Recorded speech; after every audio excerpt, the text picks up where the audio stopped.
Juan Cruz, un grande de la CECA, Premio de Literatura Canaria y un orgullo de nuestras islas, por supuesto. Bienvenido, Juan, bienvenido, Antonio. Muchas gracias.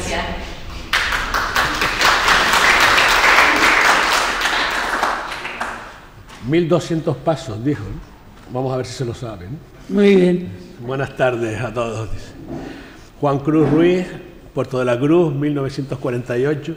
Acude a esta cita con la intención de acercarnos a su último libro, 1200 pasos, que nos llega a través de Alfaguara, la editorial que él mismo dirigió entre 1992 y 1998. Esta narración íntima y casi autobiográfica que el protagonista define como el resumen de una vida que he venido a recitar aquí y ante nadie. Nos acerca también a esa especie de gran campo de concentración al aire libre que fue la España posterior a la Guerra Civil, a través de un relato lleno de memoria, nostalgia, melancolía, soledad, secretos y secretismos, silencios, chantajes, traiciones, calumnias, falsedades, abusos, fatalidades, resignación, lealtades, sinceridad, socarronería. El periodista y escritor comparte aquí profundas reflexiones a través de una prosa cargada de poética, lirismo, espiritualidad y trascendencia. Esta especie de aquelarre, ¿no?, de recuerdos existenciales nos traslada a un tiempo de descubrimientos, ¿no? La infancia, la adolescencia, la juventud, jabón y esparto, ranas, lagartijas, estanques de los que si caes no vuelves. Primeros amores, pero también de ojeras, accidentes, oscuridad, posguerra, pordioseros, muertos y desaparecidos, desprestigiados, buscados y perseguidos. Un tiempo de pobreza y piojos, cuchicheos y burlas, cuarteles, golpes, chivatos, fachas y malotes, maledicencias y maricones. En un contexto en el que el insulto era una manera de hablar por entonces, mucho más tarde comprobé, cuenta el protagonista, que eso ocurría también en la vida diaria, fuera del barrio, en el pueblo, en la ciudad, en cualquier sitio de esos mundos por los que caminé. Para Crispín, el amigo golfillo de nuestro protagonista, cuyo verdadero nombre es Obdulio, todo el barrio estaba lleno de maricones, todos los hombres eran maricones, o todos estaban a punto de ser maricones. Parece que era el sino de aquella España y de aquella Canarias y tal vez de cualquier otro espacio de posguerra del mundo plagado de tanta testosterona, no sé si contenida o desatada. En el escrito hay no pocas pinceladas de realismo mágico. De un fallecido en el estanque se comenta que en el hospital del pueblo le sacaron peces muertos de la barriga. Eso decían los chicos. Para exagerar, el barrio era inigualable. Pero también un ambiente de inmensa tragedia.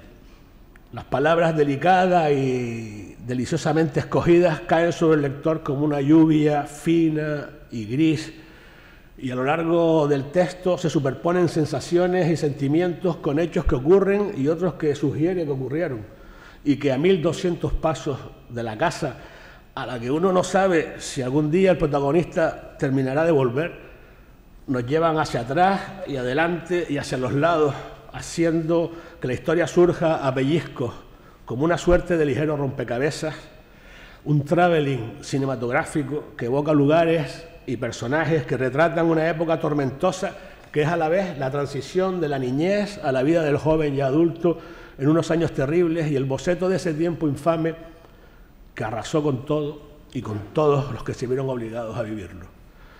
El lunes pasado, la primera frase entrecomillada que encontré en la información que anunciaba este acto de hoy fue la misma que me había golpeado unos días antes y que marqué sin dudar en la página 93 del libro. Una dolorosa definición, una rotunda declaración de identidad. Aquí estoy, soy aquel muchacho. Tengo en la espalda el dolor del viaje y en la memoria el sonido de lo que escuché en la adolescencia y en la infancia. Las edades en las que viví. Trato de saber por qué no nací en otro tiempo, en un desierto acaso con otra lengua, en otro tiempo de la historia de las personas. ¿Por qué no fui otro? ¿Por qué demonios? ¿Por qué demonios, Juan, este libro? Bueno, te agradezco muchísimo esa lectura que he escuchado como si hablaras de un de otro, porque yo estoy muy persuadido de que quizá ha sido otro quien ha escrito este libro, otro que está representado por ese protagonista que viene y quiere recordar cómo fue aquella vida y en cierto modo yo me siento perplejo ahora que lo he descrito, cómo era aquella vida, cómo pudo haber sido de injusta la naturaleza de la historia con los niños, porque la posguerra parecía una cosa de mayores y la posguerra fue una cosa que también afectó a los niños.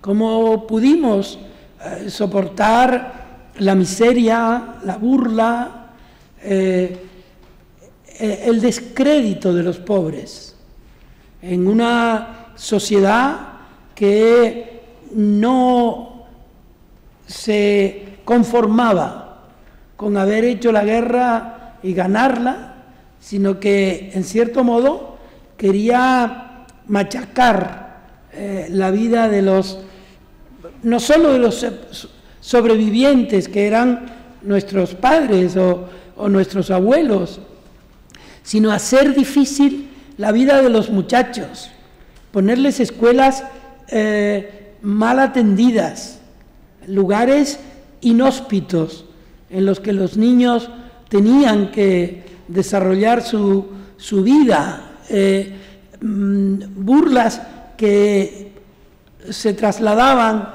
de los mayores, del bigote de otros, y que tenían una influencia en la propia actitud de los muchachos, ¿no? Entonces, yo quizá no me di cuenta cuando era un niño de que esas cosas pasaban.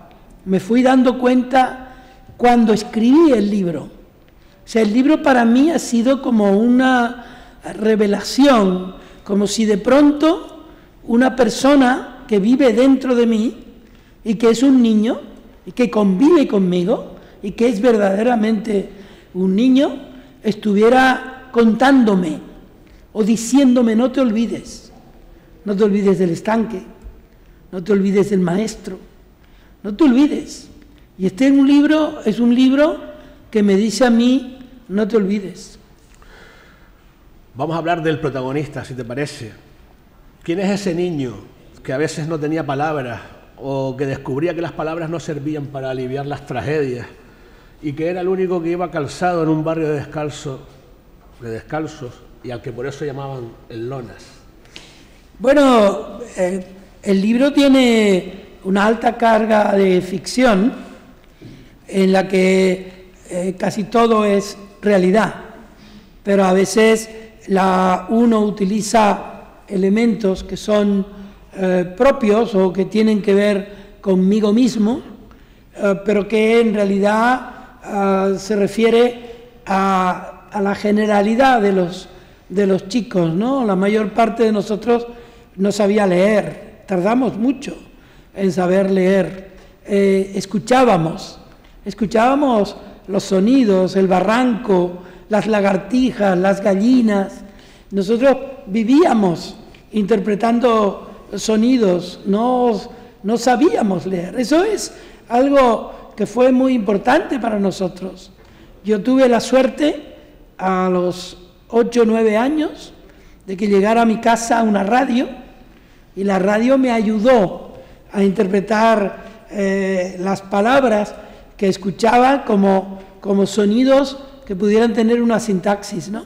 Pero la mayor parte de los chicos no llegó a ser alfabetizada, o por lo menos no del todo. De hecho, en mi casa, mis hermanas tuvieron que trabajar muy pronto y a lo largo de los años no pudieron aprender ni las 4 reglas que llamaba mi padre, de modo que se hicieron, eran iguales que yo, pero eran chicas.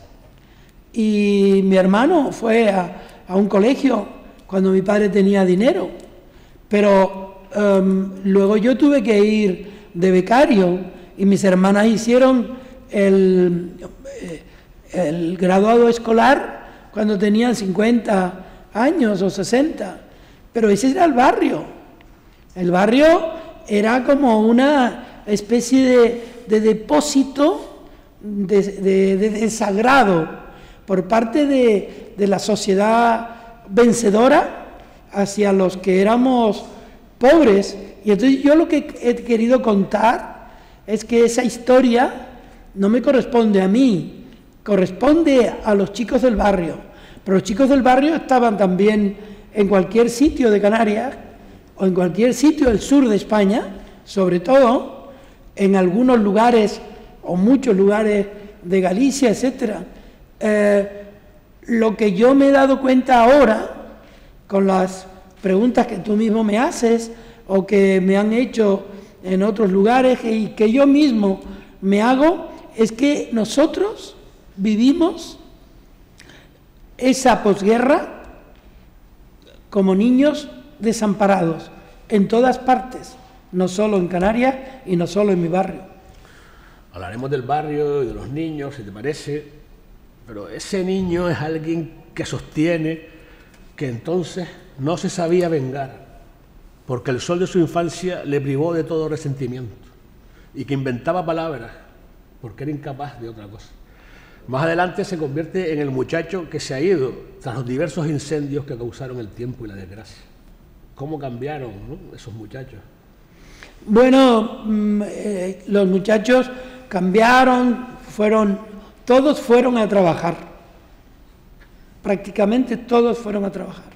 El único que tuvo la suerte de estudiar fui yo, de esa camada de chicos, ¿no?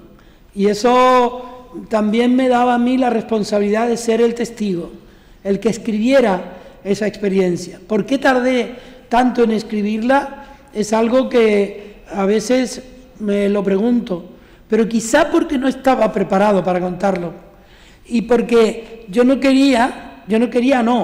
supongo que no quise que aquí hubiera venganza. Por ejemplo, venganza del chico que me maltrató en un momento determinado, porque todos los chicos nos maltratábamos mutuamente. Y yo, esa frase que es de Albert Camus y que para mí es como una norma de conducta, el sol que reinó sobre mi infancia me privó de todo resentimiento, me ha privado a mí a lo largo del tiempo de la práctica del rencor. En este libro no hay rencor, en este libro hay como una reconciliación casi infantil, porque todos nos necesitábamos.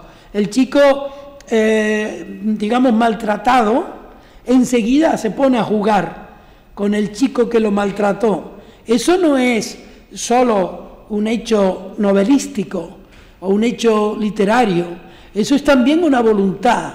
Yo vivo en este país y yo vivo en un oficio que es un oficio complicado, que es el oficio de periodista, y nosotros tenemos la tentación de considerar que somos mejores que los otros, que somos mejores que aquellos de los que hacemos información. Y yo tengo la convicción de que yo mismo he sido durante mucho tiempo injusto con aquellos a los que me he dedicado como periodista. Hay una anécdota de cuando yo tenía en torno a 30 años, que mi hija Eva, que tenía 10 u 11, me reprochó que yo hablara con autosuficiencia acerca de lo que hacían los demás. Y yo llegaba a casa de mi trabajo en el periódico como si fuera un triunfador sobre la morralla presente, ¿no? Y ella me dijo, ¿y qué tal si tú eres igual? Eso marcó para siempre, igual que esa frase de Camus, mi manera de relacionarme con la realidad de los otros, hasta ahora mismo. El protagonista cuenta que se siente solo ante el recuerdo y que ya conocía todas las maneras del miedo y que el cabrón del miedo podía aparecer en cualquier momento y que sentía que todo a su alrededor le parecía una amenaza. Me perseguían en la escuela, al entrar en casa, en los juegos, me gritaban cariante, que creo que es cobarde, ¿no? Polla boba y otras lindezas, ¿no? Pero con todo, el protagonista se cree inmune a cualquier ataque, indestructible, como el cielo. Parece ser que el cielo no se puede destruir, ¿no? Sí, está muy lejos. No está al alcance de los hombres. El cielo, ni siquiera en términos metafóricos o religiosos, el cielo se denomina algo a lo que se supone que van los buenos, ¿no? Pero para mí el tiempo que narra el libro era también un tiempo de ignorancia noble. Nosotros no sabíamos nada, ni siquiera sabíamos nada de la religión. Creo que la dictadura olvidó la religión como materia que pudiera haber hecho de los niños otros, no mejores ni peores, sino niños beatos, etcétera. Todos mis compañeros de juegos eran unos golfos. Yo no era golfo porque era cobarde, pero para ser golfo hacía falta una valentía. El golfo era el que podía ir a la guerra. Yo no podía ir a la guerra, primero que nada porque era, como ellos me decían, un cambado. Y me llamaban cambado porque yo de niño viví mucho tiempo en la cuna, porque era una cuna grande que tenían mis padres para tenerme cerca por si me daba un ataque de asma. Y entonces yo no desarrollé bien las piernas, y las piernas mías son como las de Garrincha, ¿no? Un poco abombadas. Y los chicos me llamaban cambado. Pero ocurrió una cosa que tiene que ver con el periodismo. Yo desde muy chico, cuando ya tenía 11 años, escribía, no sé por qué, crónicas de boxeo en unos cuadernos que tenía mi padre. Y anotaba los resultados del fútbol. E incluso en las estampas que había de los álbumes de entonces, yo anotaba cosas al lado de sucesos que tuvieran como protagonistas a los futbolistas. Una vez murió muy joven Herrerita, un futbolista que creo que era asturiano y que jugó en el Real Madrid. Y entonces yo hice una orla negra, porque yo era muy sentimental. Yo estaba siempre deseando que le fuera bien a la gente. Y entonces, que tampoco es muy de periodista, pero bueno, lo cierto es que yo enseguida desarrollé la facultad de escribir. Y a los 13 años mandé una crónica al periódico Aire Libre de Santa Cruz, que publicaba miscelánea y deportes. Entonces yo le mandé al director del periódico, que se llamaba don Julio Fernández, una crónica de un partido de infantiles. Y de inmediato la publicó con una entradilla en la que él decía que yo dominaba la sintaxis. Yo te juro que hasta hoy mismo yo no sé lo que es la sintaxis, pero imagino que es la forma de situar el ritmo en la escritura. Y cuando salió ese artículo un lunes, uno de los chicos que sí leía decidió leerle a los compañeros en medio de la extensión más larga de tierra que teníamos en el barrio, decidió leerles el artículo mío y lo que decía el director del periódico. Yo me oculté porque me daba como vergüenza ese momento. Lo que sí observé luego es que dejaron de llamarme Cambado. Es que es un tiempo en el que relata de insultos. Dice, estás en un sitio donde hay insultos nuevos cada día y donde se insulta como se insultaba antes. Dice, no sabía que las palabras cargan siempre violencia, pero cuando notaba que había en ellas intención de dañar, que eran como arañazos, regresaba a mi casa. ¿Aún te acuestas con la almohada encima por si oyes palabras que no quieres? Me acuesto Caliente, con la... papa frita, polla boba. Sí. Bueno, ese era un lenguaje, ese era el lenguaje. No era, yo no me podía asustar de ese lenguaje, nadie se podía asustar de ese lenguaje. Nosotros estábamos criados para ser malcriados. No había una alternativa. O sea, alguna vez podíamos pedir perdón por decirlo, pero era muy raro, era muy raro.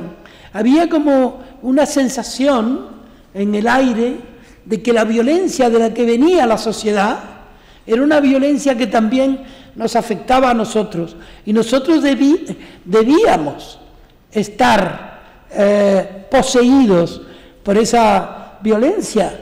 Yo creo que ahora que ha salido el libro y lo comenta la gente que lo presenta o lo lee o se dirige a mí, lo que a mí me sorprende es que lo que está en el libro ahora también está presente en la sociedad.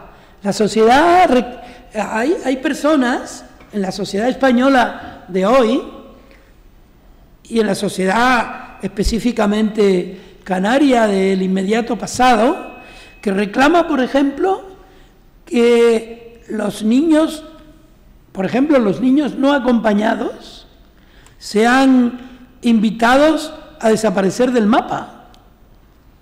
Y eso ocurre hoy, y ocurre en declaraciones de personas que tienen responsabilidades políticas, incluso que se sientan en el Congreso de los Diputados. Nosotros escuchamos cada día en las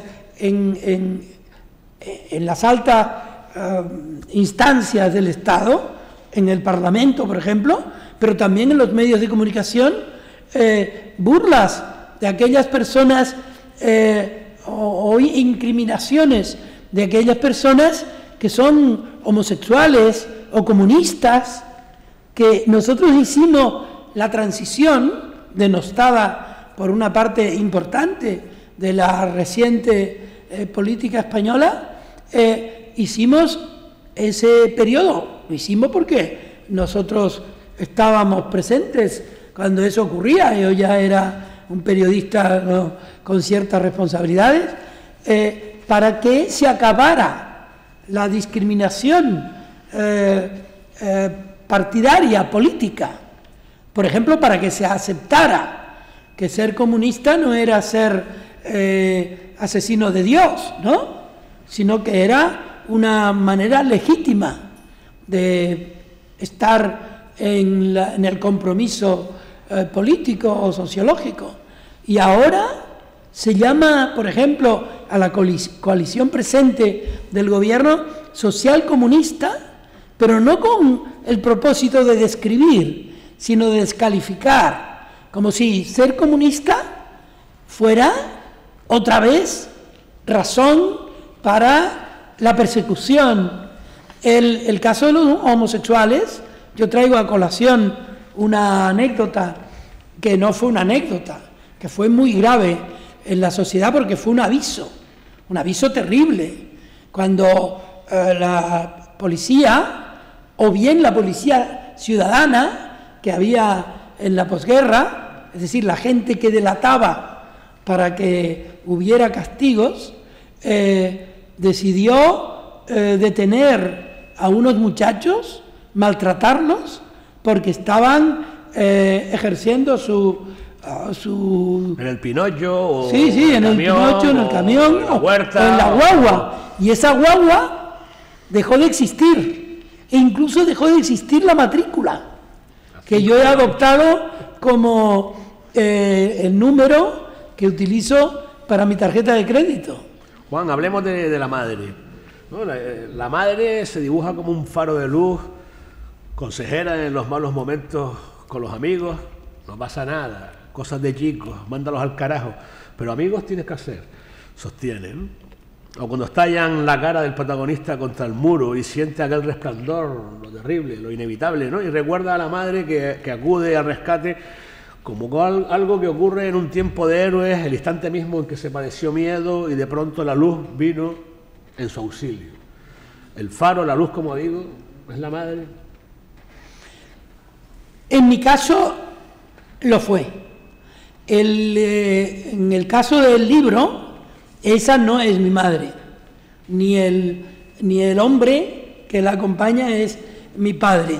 Estos son personajes que yo he creado, pero sí la esencia de mi madre sí está en el sentido de que ella era capaz de sobrellevar casi todo lo que ocurría en el barrio como si ella fuera una consejera.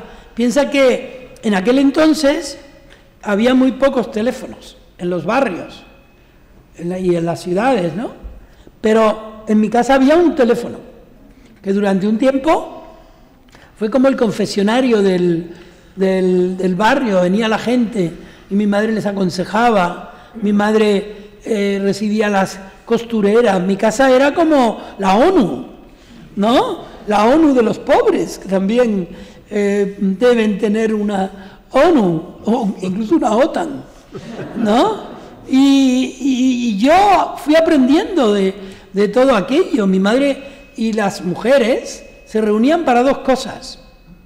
Aquellas mujeres de entonces se reunían para rezar el rosario que daban desde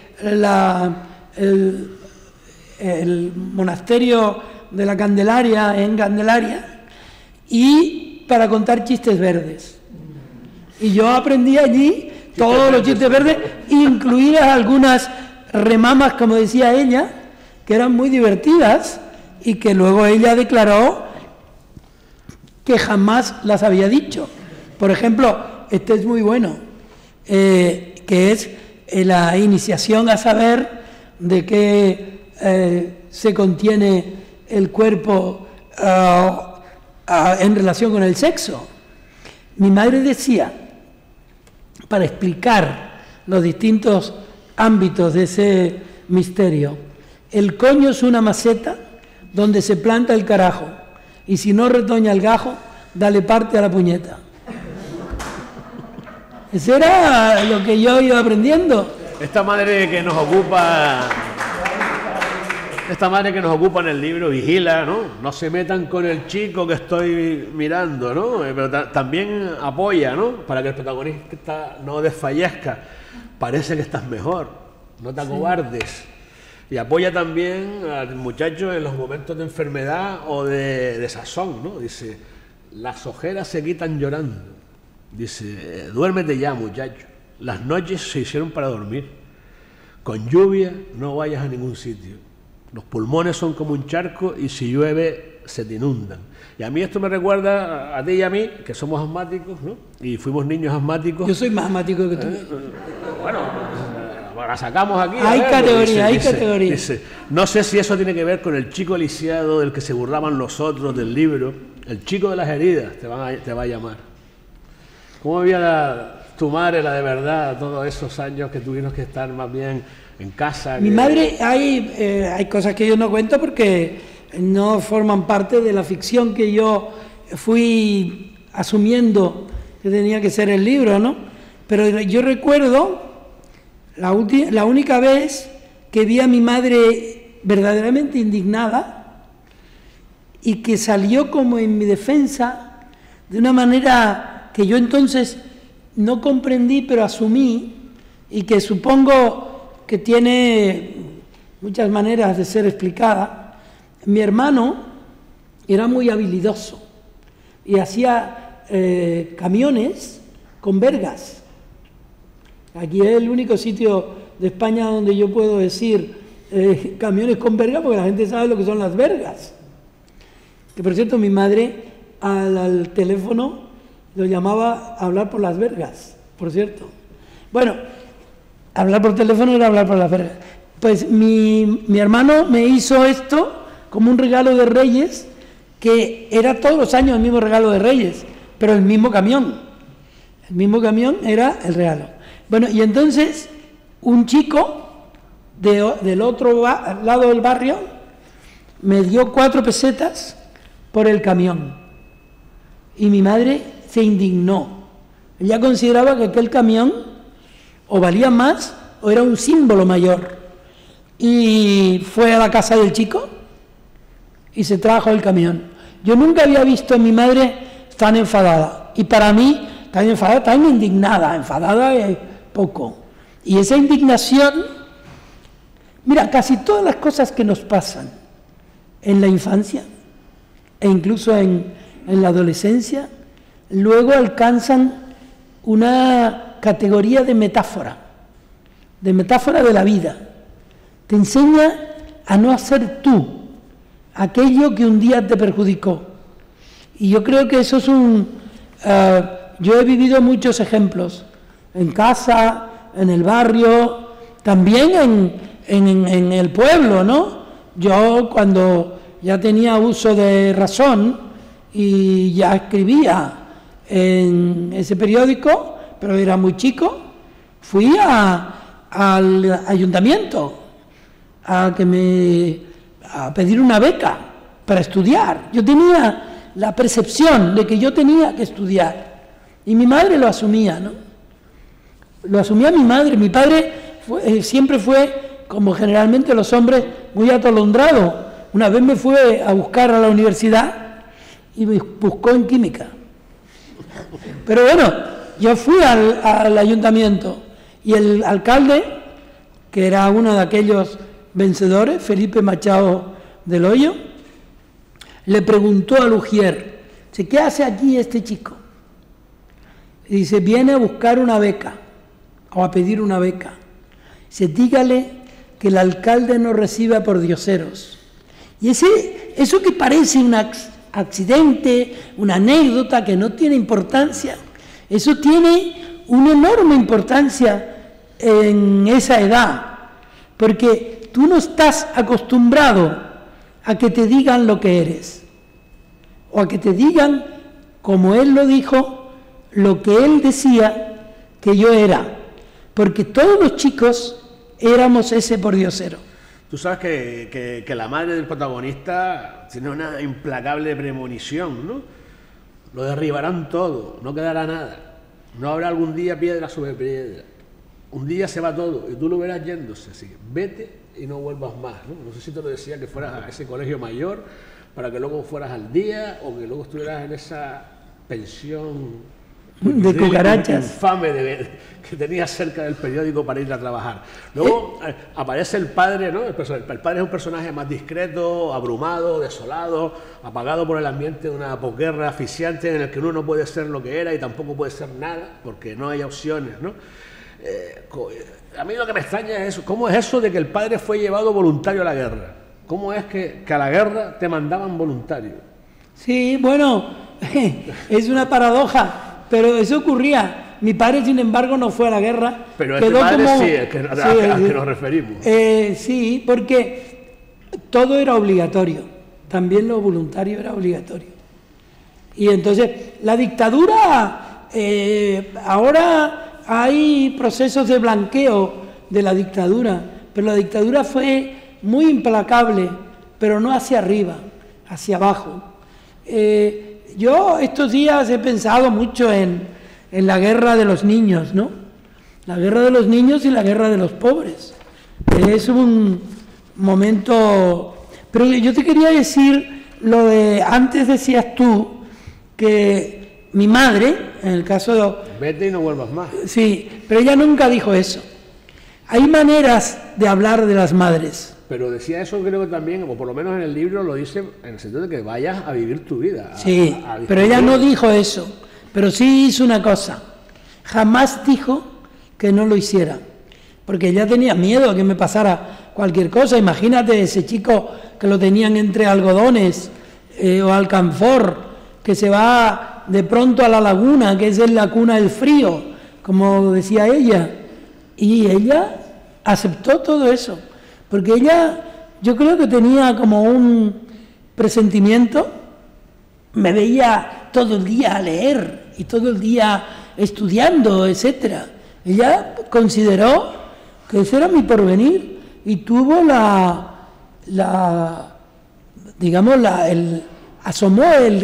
asumió el riesgo de dejarme ser lo que yo quisiera. Y eso indica un espíritu, ¿no? Y una voluntad. Al lado de mi casa vivieron unos suecos que se hicieron muy amigos de ella. De hecho, ella les escribía cartas con esa letra así de la época republicana, porque ella estudió las primeras letras en la República, ¿no? Y yo creo que esa modernidad que veía alrededor de los suecos que llegaban de noche y tiraban el dinero y al día siguiente ella iba y recogía las pesetas y las ponía encima de la mesa de noche porque ella cuidaba a los niños, etcétera, pues esa convivencia le enseñó muchas cosas, ¿no? Juan, ¿tienes un amigo muy malo o el protagonista tiene un amigo malote, ¿no? Crispín o Obdulio, ¿no? Es el matón del barrio, la madre del protagonista lo tiene catado, este chico es un ruin, no te juntes más con ese, te dio una paliza y se come las lagartijas. Yo soy muy mal pensada y ese chico huele a azufre como los diablos, no quiere a nadie, es el demonio, mírale bien los ojos, los tiene amarillos, ¿no? Como la mala suerte. Pero luego se hacen amigos inseparables, ¿no? Crispín y el Lonas, ¿no? Dice, el protagonista revela, algunas veces he pensado que aquella tunda de palos que me dio mi amigo había sido precipitada contra mí para que me diera cuenta de que la vida iba en serio. Esas amistades, ¿no? Que hace uno y que incluso parece que el malo tiene hasta corazón. No solo tiene corazón, pues lo que tú hablabas antes, que se acerca como si meditara y te da la cara y vuelven a amigos otra vez, ¿no? Pero este malo burletero, ¿no? Que todos los días tenía un insulto nuevo, que se hacía el valiente, se sacaba la pinga, ¿no? Que seguro que no te machacó la cabeza, ¿no? Aposta, también tienen su infierno, ¿no? Dice, sí. Le preguntas, dice, te preguntaste, ¿cómo? O se pregunta el protagonista, ¿cómo se vivirá sin padre, ¿no? Dice, pues igual que con padre, ¿no? Dice, hubo un tiempo a mis hermanos en que los conocía a todos, ahora no sé ni cuántos hermanos tengo, ni cómo son, y si los veo, no los saco ni por la pinta. Tantas cunas y ahora no tengo ni padre. Sí, bueno, ese personaje, el que me pegó, pero ese personaje está inventado. Lo que pasa es que si yo veía en el barrio personas, mujeres solas, que habían sido abandonadas por sus maridos o a lo mejor no habían tenido marido y vivían en circunstancias entonces muy peligrosas para la convivencia con la sociedad, y yo me figuré esas personas y sus probables hijos, ¿no? Este es otro de las ficciones que yo monté a partir de realidades que son, por otra parte, o eran, por otra parte, muy comunes en los barrios.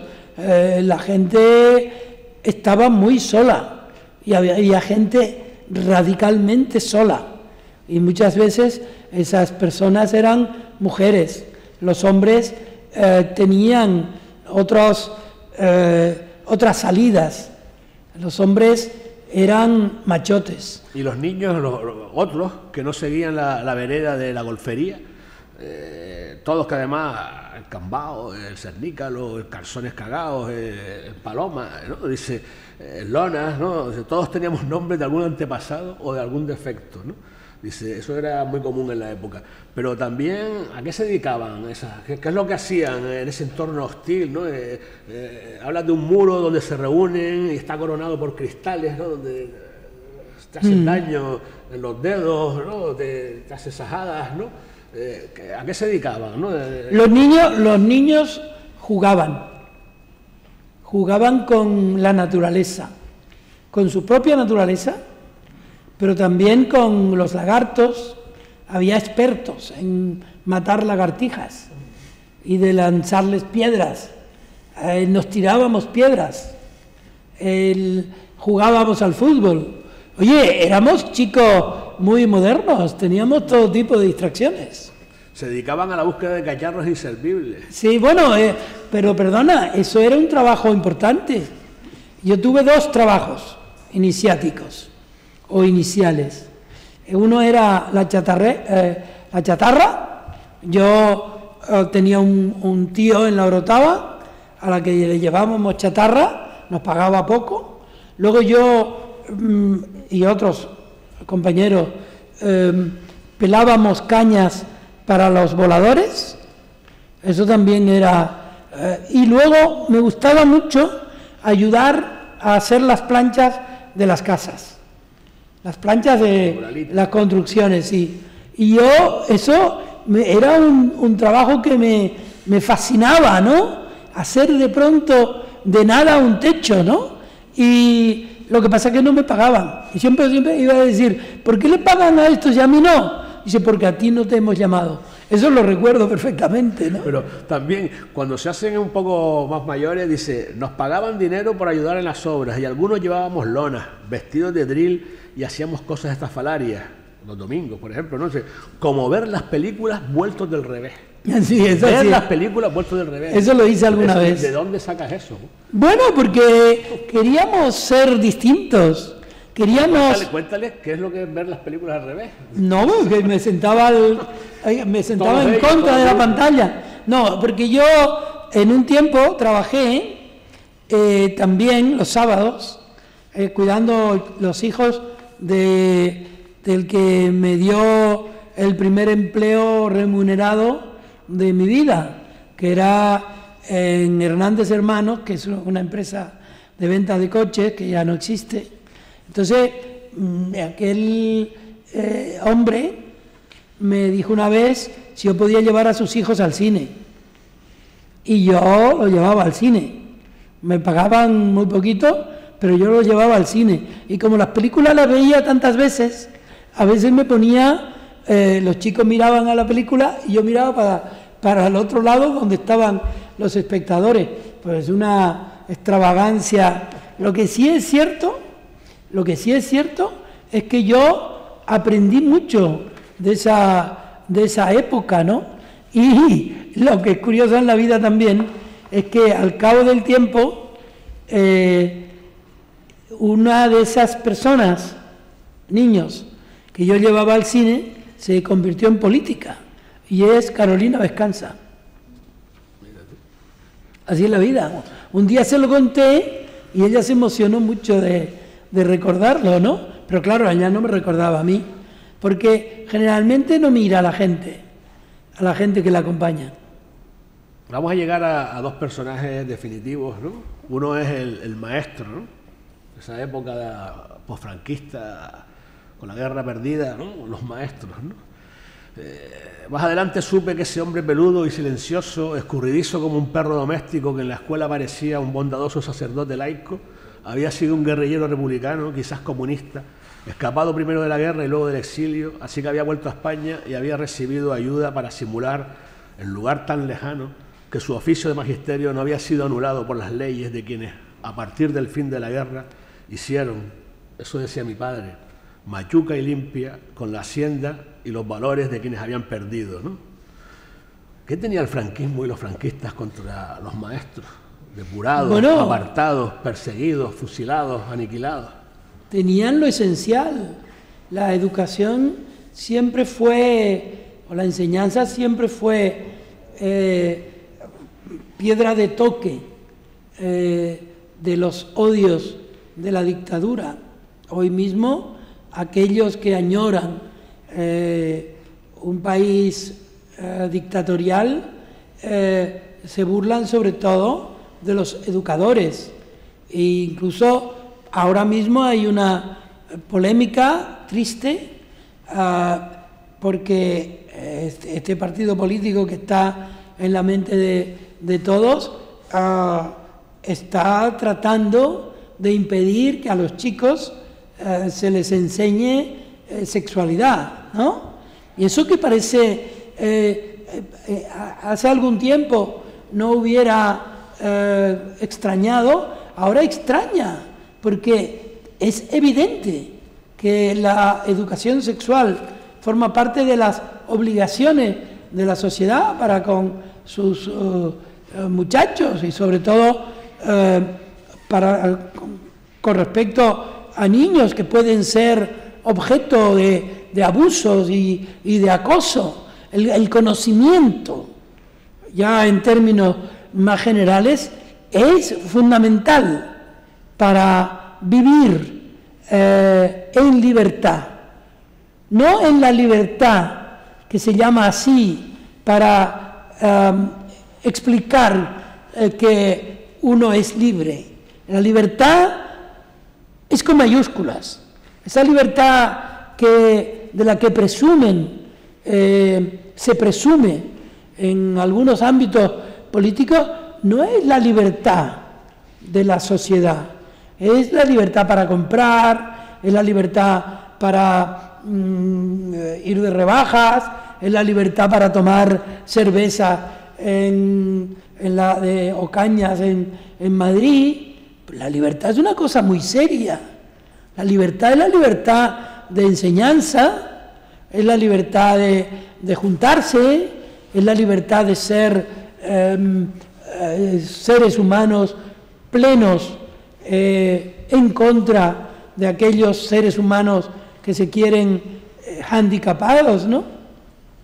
El maestro se llama Domingo y el libro está dedicado a Domingo Pérez Mini, a quien tanto respeta y has honrado en vida y muerte.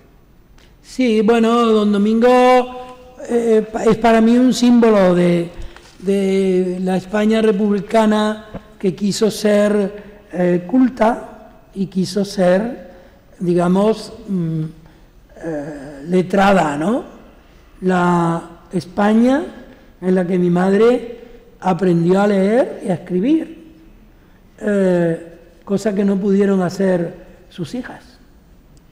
Evidentemente, si hay personas perseguidas, hay perseguidores. Si hay fusilados, hay pelotones de fusilamiento. El hombre del bigote negro vestía una camisa azul de las de entonces, ¿no? Las mangas arremangadas. El hombre de la camisa azul con aquellas cosas bordadas en rojo. Cara de matón callejero. El brazo en alto que tú bordaste rojo ayer. ¿Tú lo viste? Yo lo vi, sí. Era una visita habitual en los lugares que él podía considerar peligrosos. Eso luego se articulaba como denuncias o cuidado con este. Gente como si me quisiera romper ahí mismo la edad, el porvenir y el pasado. Sí, porque, bueno, a mí tampoco me perseguían tanto, ¿no? Porque yo no era un activista político, yo era un niño, entonces un adolescente también, inmediatamente después. Pero yo aquí lo que evoco es algo que a mí sí me pasó, que yo cuando empecé a ser periodista, en una ocasión escribí en el Día de Tenerife un artículo sobre las escenas de miseria que había en la ciudad. Al cabo de un tiempo yo era bastante conocido como periodista, incluso notorio, porque yo escribía a los editoriales del diario El Día.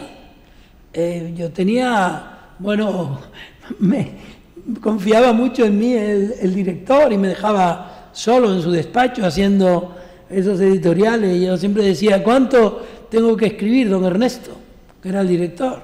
Y él decía, escribe lo grande, de arriba para abajo. Esa es la única instrucción que yo recibía, ¿no? O sea que era una persona conocida, ¿no? Y entonces pedí un pasaporte y no me lo dieron. Y eso me resultó raro.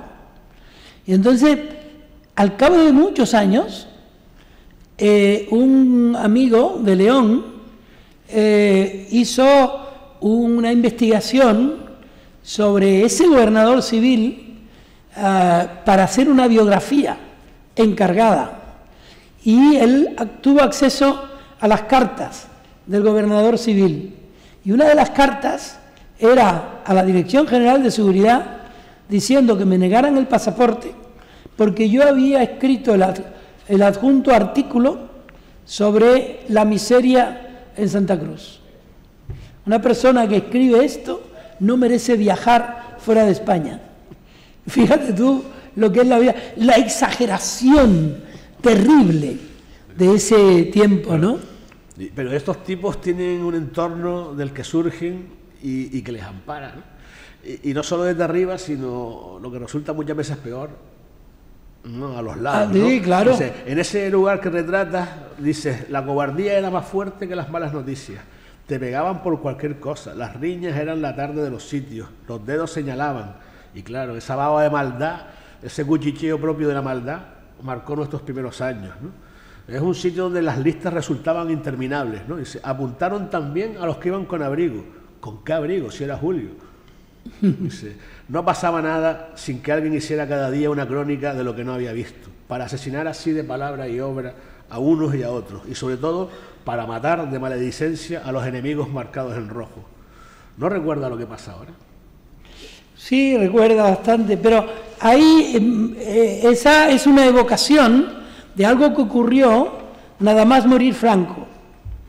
Vino Blas Piñar con su equipo y el maltrato a los periodistas fue físico y la persecución a los periodistas que fueron a cubrir el mitin que dio fue también físico y eso no era distinto a lo que había ocurrido durante la dictadura propiamente dicha. La dictadura se prolongó luego en acciones terroristas de la ultraderecha que era capitaneada por una persona que estaba en el Congreso de los Diputados, que era Blas Piñar. Y yo recordaba cuando escribí eso, recordé ese momento de la historia. Fíjate, no se oye ni una mosca, ¿no? ni tabobos hay. ¿Dónde se habrán metido las palmeras, ¿no? Los pájaros lustrosos, el bar de los billares, el sonido del futbolín, las casas terreras, la vieja que vendía aceite meando ante nosotros con descaro, los recién casados con su televisión ya vieja? De esto, Juan, ni media palabra, ¿eh? Muchas gracias por estar aquí hoy. Muchas gracias también por el libro, porque creo yo que contiene una profunda reflexión que se te ha ido de las manos un poco, tengo la impresión. No sé si esperabas este impacto, pero realmente no, yo no sabía. Sale con una fuerza y con un sentimiento que lo debes llevar ahí dentro. Yo no sabía que estaba escribiendo este libro. Yo no lo sabía. Me voy enterando ahora, de verdad. Yo creo que hay como una fuerza que proviene de esos misterios que tiene la vida interior, que de pronto aflora en nombre a lo mejor de una historia que yo quise reivindicar para deplorarla. Pues muchas gracias a todos ustedes por estar aquí hoy y por supuesto gracias. A Juan Cruz. Hasta otro día. Gracias. Gracias.